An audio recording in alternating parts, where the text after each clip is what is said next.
ហើយនេះមករៀនស្លម្រះឬគេថាស្លម្រះដាក់ម្រេចដល់ពេលអញ្ចឹងខ្ញុំលើតែគេដាក់ម្រេចខ្ញុំចាក់ម្រេចចូលក្នុងម្រះតែម្ដងទៅធ្លាប់ទៅលើគេនិយាយថាកូនពៅអត់សូវចេះធ្វើម្ហូបដល់ពេលខ្ញុំកូនកដាលខ្ញុំអត់ចេះធ្វើម្ហូបដែរ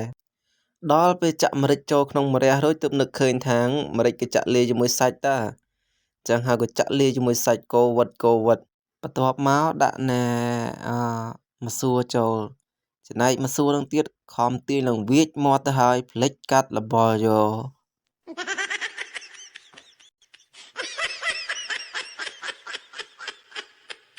ដល់ពេលអញ្ចឹងរត់យកវាទៅត្រាំទឹកហើយយកវាទៅកាត់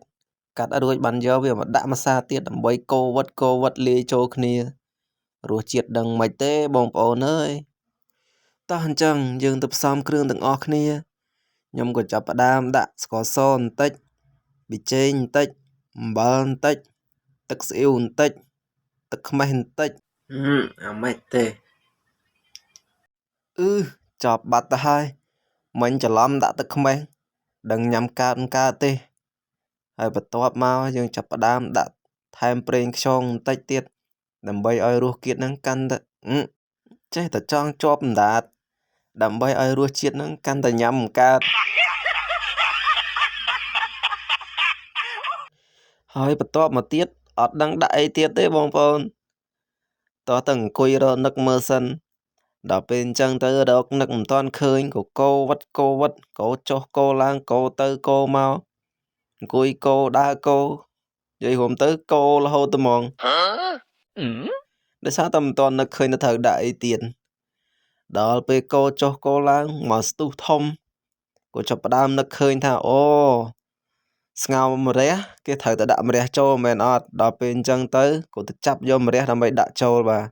យើងដាក់ចូលទៅហ្មងបាទ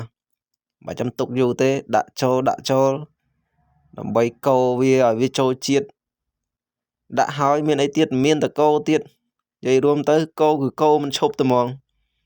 ដល់ពេលកូរចុះកូរឡើងចាប់ដើមឆ្ងល់ទៅអញ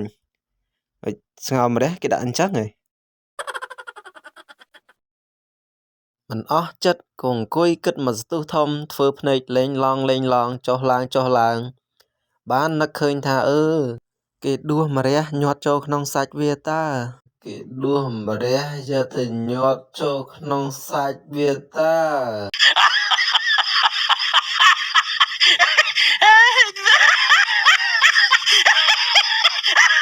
ហើយតោះអញ្ចឹងយើងកុំឲ្យខាតពេលវេលាយូរតែការពិតខាតមកយូរដែរហើយតងំតរនឹកឃើញ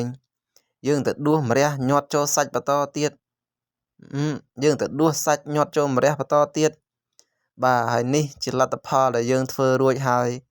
ស្រាប់តែកលេចទៅមើលសាច់វិញសាច់សកន្លះឆ្នាំងលបលយកហើយម្រះវិញឡើងអស់លីងឥឡូវឆ្អិនបាត់ទៅហើយតោះអញ្ចឹងយើងទៅភ្លក់បន្តិចទាំងអស់គ្នាមើលរសជាតិមិនដែរចប់បដ ாய் ជូរឡប់